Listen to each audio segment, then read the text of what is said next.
sonunu tahmin edemedim. Siz tahmin etmiş miydiniz? 2-3 kişi tahmin ettim. Alakası yok yani. Zaten 2-3 ihtimal vardı çünkü.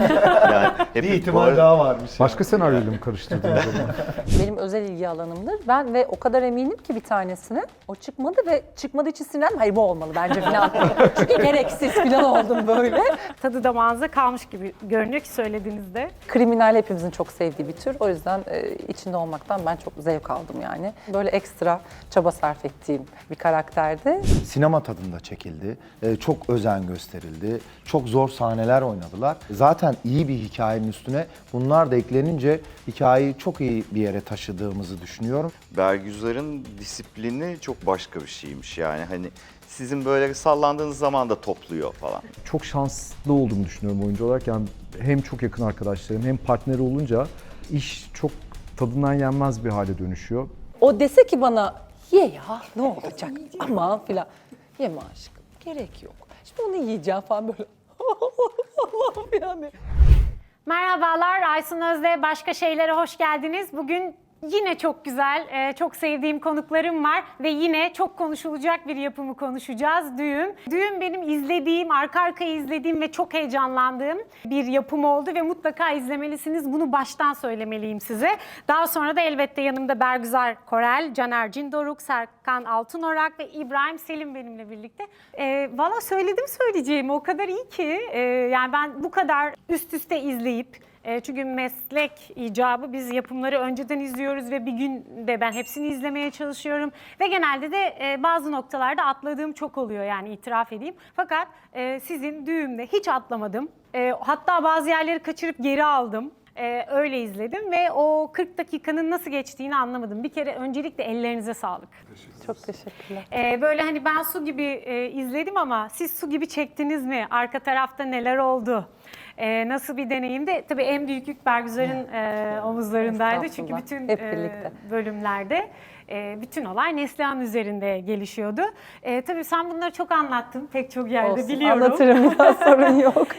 Neslihan'ı sevdin mi? Nasıl bir Neslihan? Ya televizyonculuk nasılmış, habercilik? Çok zor o bir.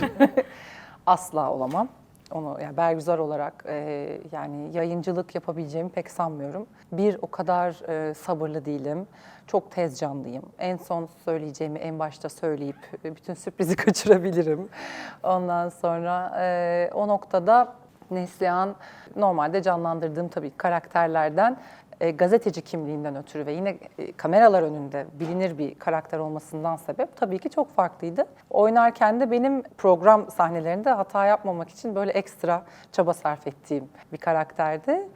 Neslihan'ı anladığım çok yer var. Sever miydim? Yakın arkadaş asla olamazdım onunla. Ama ilkeleri olan, prensipli bir kadın. Fakat tabii çok büyük konuşuyor. Büyük konuştuğu yerden de vuruluyor. Normal hayatta da genelde bunun örneklerini tabii çok görüyoruz. Yani ben kendi hayatımda da büyük ne konuştuysam başıma gelmiştir. Allah korusun böyle bir şeyden bahsetmiyorum. Ondan sonra o yüzden değişikti, eğlenceliydi. Çok alan vardı birçok şey yapabileceğim. Belki sana şunu da sormam lazım. Neticede sen Türkiye'de ve dünyada ünlü bir kadınsın. Ünlü bir oyuncusun, ünlü bir sanatçısın. Burada ünlü bir gazeteciyi canlandırıyorsun, ünlü bir televizyoncuyu. Şimdi orada hani ünlüden ünlüye de fark, ünlü bir sanatçı olmakla ünlü bir gazeteci arasında olmak ve sana yüklenen misyonlar, hayatları daha da zorlaştıran tarafları var her ikisinin de. Bunu karşılaştırdığımda ne söylersin? Şöyle bir fark söyleyebilirim. Yani yine demin söylediğim yere çıkıyor. Aslında insanlar bize oynadığımız karakterlerle seviyor. Hatta mesleğe ilk başladığınız zamanlarda sizin adınızı bilmiyor. Karakteriniz isimleriyle sesleniyorlar. Hatta şu an yani yıllar geçmesine rağmen işte Hakime Hanım ya da işte Azize diye sokakta sesleniyorlar, geliyorlar, sarılıyorlar. Şimdi bir televizyoncu kimliğiyle dışarı çıktığınızda hele ki sorunları çözebilen, güvenilen, çok güvenilen ve böyle adalet timsali bir kadın olduğunuzda bence çok daha yükü ağır. Yani sıfır hata ve yani sürekli mesela ben hani o programda nasılsa Neslihan Turhan dışarıda da öyle olmak zorunda hissediyor o kadın. Yani hiçbir zaman bence Neslihan'ı biz hani eşofmanla göremeyiz dışarıda ya da böyle çok spor bir halde görebileceğimizi düşünmüyorum. Çünkü o zaten onun canlandırdığı karakter aynı zamanda programcı Neslihan. Bence çok zor. Yani ünlü bir oyuncu olmakla ünlü bir televizyon figürü arasında çok ciddi bir fark var. Evet. Öyle görünüyor. Neslihan'ı izleyince onu daha çok ben de kıyasladım doğrusu. Serkan'la Caner eskiden beri bir taraftan da tanışıyorlar. Selimiye'de geçirilmiş bir 7-8 ay var. Biraz önce röportajdan önce de birbirinize çok takılıyorsunuz ve birinizi çok seviyorsunuz. Sizin için hem nasıldı set arkası? Öncelikle onu soracağım. Sonra zaten rolleri konuşuruz. Set arkası şimdi bu kadar gergin ve hızın çok yüksek olduğu bir senaryonun içinde galiba o bizim biraz kendimizi sağaltma yöntemimizdi. Özellikle bizim o ev sahneleri 3 haftada çekildi. Toplam 3 haftada. Ve biz Şile taraflarında bir evde ve Bergüzar'la evimize dönüp geliyorduk. Çünkü ekip orada kalıyordu. Bizim başka işlerimiz de olduğu için ve ben o sırada Zeytin Ağacı'nın 2. sezonunu da çekiyordum. Hatta bir gün set arasında gittim, prodüksiyona gittim. Ya ben çok yorgunum, 3 sahne boşum var. Beni bir otele bırakır mısınız dedim. Serkan Bey isterseniz eve bırakalım hani evi ama çok uzak hani falan dedi. Ben Cunda'dayım zannediyorum. Hani İstanbul'daymışız falan. Ya kafa o kadar gitmiş, o kadar temponun içinde. Galiba yani birbirimize tutunmaktan başka bir şansımız yok. Çok şanslı olduğumu düşünüyorum oyuncu olarak. Yani hem çok yakın arkadaşlarım hem partneri olunca iş çok tadından yenmez bir hale dönüşüyor. Kendi adıma konuşayım. Çünkü evet eğlencemizi de yapıyoruz. Evet o günlük sıkıntımız varsa onu da konuşuyoruz anlık ne varsa. Provamızı da yapıyoruz. Ya da ben burada iyi hissetmiyorum. Sence ne düşünürsün falan. Yani çalışması inanılmaz konforlu bir alana dönüşüyor. Dediğim gibi 3 hafta biz Bergüzar'la baş başa bir de Kaan vardı. 3 oyuncu ve bütün set ekibi beraberdik. Arada işte İbrahim gidiyordu, bir sahne çekiyordu. Caner geliyordu falan. O kısım çok benim için en zor tarafı oydu bu işteki. Çünkü çok ağır sahneler çekiyorduk arka Evet, arkaya. o özellikle İzlediğim evdeki için, sahneler çok ağırdı. ve onların biz 3 hafta yani her gün bazen yapamadık. Bağlayamadık sahneyi, yorulduk. Gecenin körü oldu falan. Dedik ki böyle çekersek kendimizi iyi hissetmeyeceğiz. Yarın atabilir miyiz falan. Yani hep böyle çalıştık. Can Ulkay olağanüstü bir yönetmen. Yani onunla her oyuncunun çalışmasını isterim. Hakikaten. Böyle yani. Evet. Caner sen bir şey söyleyecek misin Serkan'la ilgili? Serkan'la ilgili çok şey söylerim de neyse şu an söylemeyeyim. Yani hep klişe gibi gelecek ama ya böyle bir ağır bir hikayenin arka tarafında böyle oyun konuşuyor olabilmek, oyun tartışıyor olabilmek, egosuz ve bütün enerjiyi oraya yansıtıyor olabilmek çok önemliydi. Bence bu işi en büyük başarılarından biri de o oldu. Çünkü herkes projeye çok inanmıştı. Çünkü iyi bir hikaye vardı ve o iyi hikayenin üstüne daha ne koyabiliriz'i herkes tasarladı. Başta yapım şirketi olmak üzere. Çünkü ben komiser oynuyordum. Bana işte her gün silah kullanıyordum. O silahı teslim etmek için bir adam geliyordu. Yani her gün o silahı bana her sahnede teslim ediyordu, geri alıyordu. Yani bu bile çok kıymetli Nasıl bir şey. yani silah danışmanı mı diyeyim? Yani silah kullanma koca bir danışmanı çift vardı, vardı değil mi? 2 kişi. Evet. Onlar hep setteydi mesela. O zaman hepsi. da şey oldu. Emniyet Sadece eski silah için, emniyet evet. mensubu falan filan yani bu işin duayeni insanlardı yani. O zaman hani silah tuttuğunuz küçücük bir hareket bile çalışıyor olmak sanırım niteliği belirleyen şeyler de bunlar oluyor. Sinema tadında çekildi, çok özen gösterildi, çok zor sahneler oynadılar. Başka dinamikler belki bunu aşağı çekebilirdi ama ben zaten iyi bir hikayenin üstüne bunlar da eklenince hikayeyi çok iyi bir yere taşıdığımızı düşünüyorum ve çok iyi geri dönüşler alacağını düşünüyorum düğümün. 2, 1, Neslihan sendeyiz. yayın. Evet sayın seyirciler, sizlerin desteğiyle biz tek gerçeğin peşinden gitmeye devam edeceğiz. Büyük alkışlarla Neslihan Turhan. Neslihan Hanım bütün sosyal medya platformlarında bir numaradasınız. Herkes yayını konuşuyor. Breath on my skin and moonlight.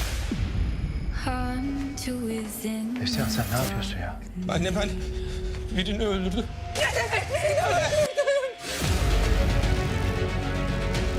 Bugün aklınızdaki bütün soruların cevabını öğreneceksiniz. Evet.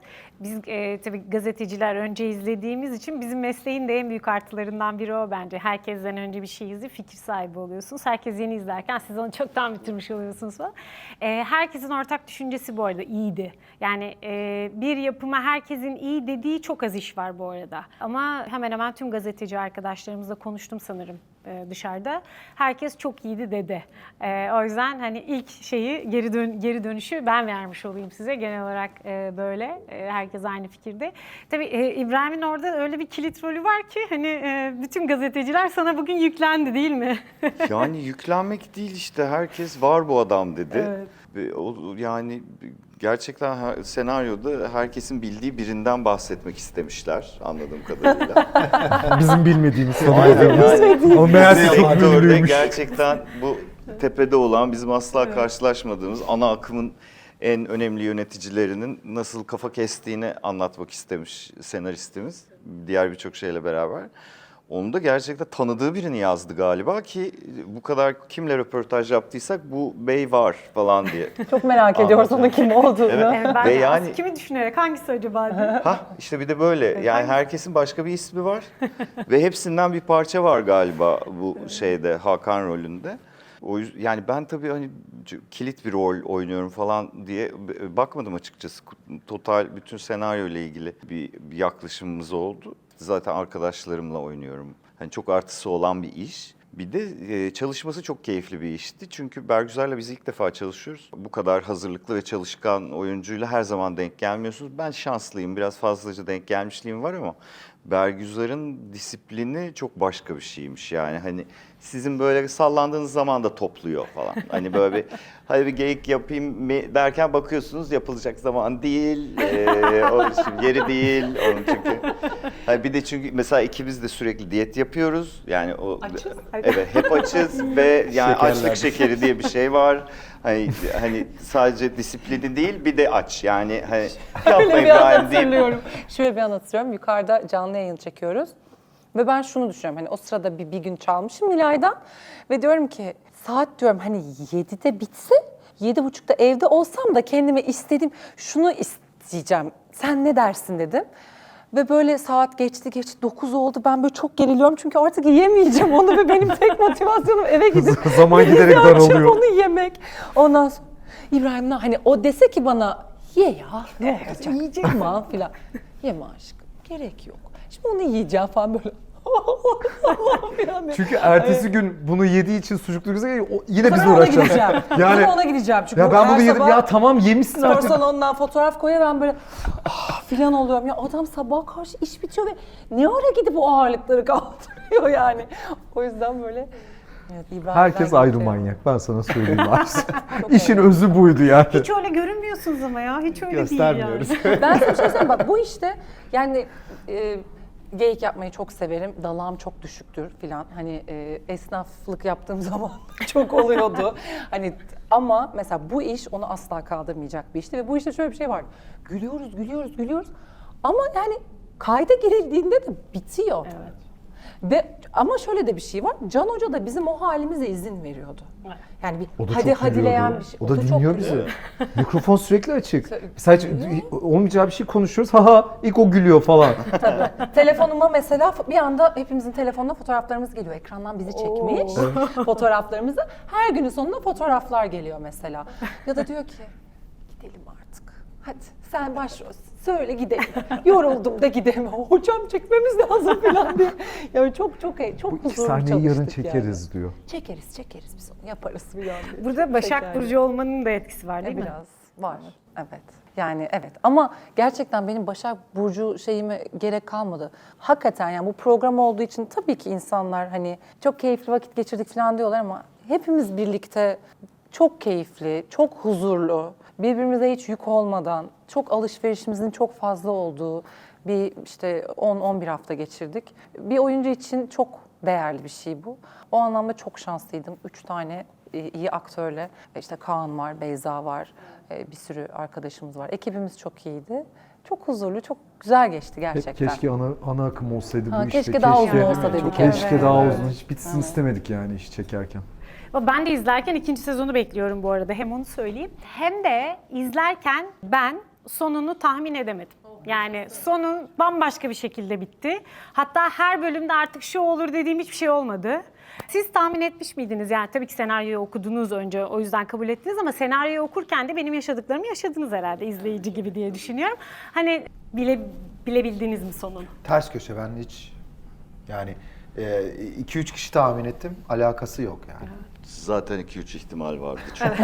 Yani hep Bir ihtimal daha varmış. Başka senaryoyu mı karıştırdınız acaba?